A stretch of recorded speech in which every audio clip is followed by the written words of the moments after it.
Its light glitters off the gold. Many videos ago, I suggested that Civ 7 had an economics problem, that many of the economic leaders were actually more financial leaders, and that Xerxes the Achaemenid and Amina were the only ones who dealt with trade and resources, elements that directly affected your winning conditions, while the other leaders just earned you money.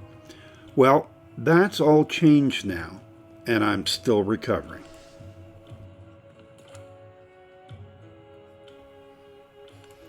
Recovering from what, you might ask? Well, the good news is that now all the economic leaders contribute in different ways to your economic victory. You do have to earn more gold to make this whole deal work well, for example. But the economic or GDP victory and the cultural or tourism victory have changed the most of the four victory types. And that does take some getting used to. I mean, in the pre-test of time game, the economic victory route was my fallback if I had planned on something else but had come up short. I could just pivot to a resource-heavy game after some heavy trading and start picking up speed. Now, as with all the victory conditions, you have to start laying the groundwork for your specific type of win all the way back in antiquity. That rewards people who want to feel that what they do in antiquity has meaning, but it also constricts people like me who liked having some flexibility and ticking off as many boxes on the legacy paths as possible. Yeah, that's kind of a mixed metaphor there, but that's okay. Now, I think that approach is still workable, but you have to lower the difficulty level you play at to make it work. And maybe that's how it should be.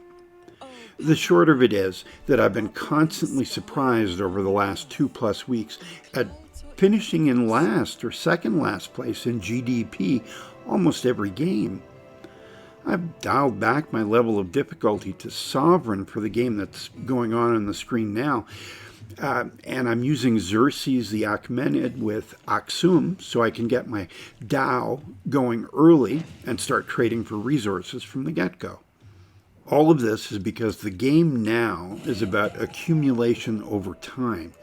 You have to have resources slotted in cities for as many turns as possible to count towards your victory.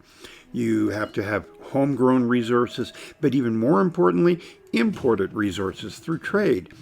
And you have to max out your gold buildings every age as much as possible. So in antiquity, for example, we'll be looking to get at least 4 markets and 4 villas to get the Midas Touch triumph, as well as the Silk Roads and Abundance triumphs and whatever major triumphs we can get otherwise. I'm not 100% sure of this, but while you might not be able to use all the dedications you earn, you do get credit for the major triumphs in your overall score. I think. Again, I'm not 100% sure about that. My goal for antiquity is to not end up in the bottom 4 positions for GDP. And I'm looking for a 3rd place or higher overall score. Lower than 3rd, and I'm not sure if I have enough time to come from behind before Modern finishes up. So, there you have it. While other people are coming up with wild and exciting ways to overwhelm the game at deity, I'm playing it as safe as possible with an economic leader and economic civ to just get out of antiquity without feeling embarrassed. A little background if you haven't seen the last several videos. I did get a military win on Immortal with Alexander, but haven't been able to win on that level since.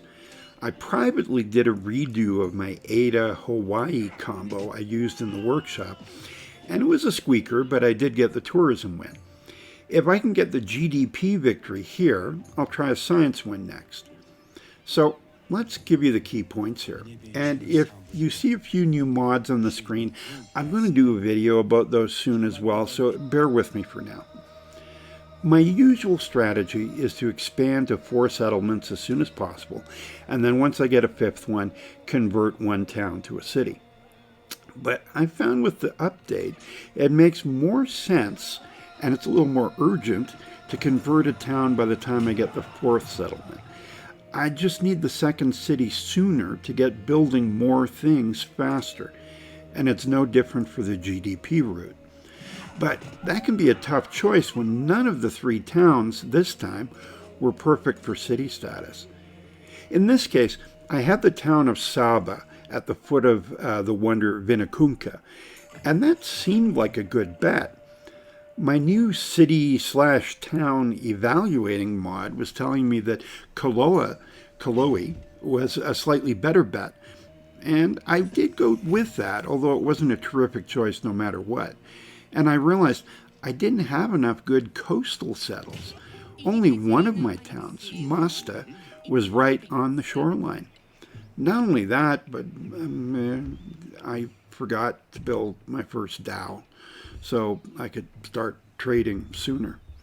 You see, this game needs me to be more detail-oriented, so I'm having a tough time. But I did get a ship out and finish my first trade about a turn or two before the merchants came online. So, not a good start. I wasn't concentrating on the essentials. I was too busy building wonders, which are not nothing, but they're less central to this victory I was going for. But they're so shiny and pretty, they distract me from my day trading job. After 4 settlements, things got crowded fast, even though I had settled by Vinicunca on another island in this Shattered Seas map. I kept finding little nooks and islands I could populate, but of course that sometimes meant ticking off an independent power I couldn't afford to suzerain. And I didn't know how to tell the people of Dividurum, but that northeast corner they had to themselves was about to be mowed under to make way for a cozy little town of mine. It was the most protracted fight I had during the game. They had a lot more firepower than I thought. I had to bring all the relatives for that one. But I didn't have to deal with major disputes with the other leaders. They blocked me from crossing their borders a bunch of times, but that's as far as things went. I traded, supported some endeavors, and offered some others, not worrying about suzeraining too many city-states. Keeping the peace was a little more pressing for what I was doing. I made a checklist of the GDP major triumphs and kept an eye on it. I didn't worry about the Empire resources as much because they usually take care of themselves if I just keep trading. But one of the new tweaks to the game meant I had to think a little harder. For example, the urban center towns no longer build the gold buildings you need for the GDP win. Now, those have been offloaded to the trade outposts.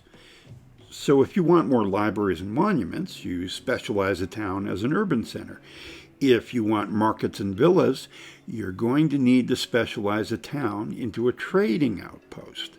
And in order to get 8 gold buildings for your triumph, you're going to need 2 cities and 2 trade outposts, or 3 cities and 1 trade outpost. And if you want to still get more libraries and monuments, you're going to need a couple of urban centers. Depending on how many settlements you have, you won't have much left to work with if you need to specialize any of the rest. So again, you have to think more before you specialize. And I just want to say the increased demand on my brain is happening under protest. As it turned out, I managed to get 10 settlements in the end, with number 10 just at the buzzer. So that was good right from the start. But I was watching the GDP standings from early in the game, and there I was at the bottom again. I worked my way up to 4th, then 2nd by the end. And if you have any doubt that Napoleon Emperor is clearly not a second-rate leader, you can see from this that he's an economic contender at the very least. And that's the interesting bit I alluded to at the beginning. Because you have to spend a lot of gold to get the buildings you need, the leaders who earn that gold are suddenly more relevant to the GDP victory conditions. This in itself is a good thing. But the other thing that happened was I ended up in first in terms of dominion and tourism points, and overall points as well. So I was getting what I wanted at this lower level of difficulty, the opportunity to pivot when I went into exploration. Still, the difference between sovereign difficulty and immortal feels sizable. I might have to tweak the settings a bit to either make immortal easier or sovereign more difficult for my next game. Otherwise, I did learn how to pay more attention to the economic side of things without really sacrificing the other aspects of my game. So that was a big plus for me. Now it's just a matter of getting through 2 more ages, right? We'll see how that goes. In the meantime, if you've liked what you've seen or heard here, please drop a like or a subscribe down below. I'm Civilized Raccoon, and I'll see you next time.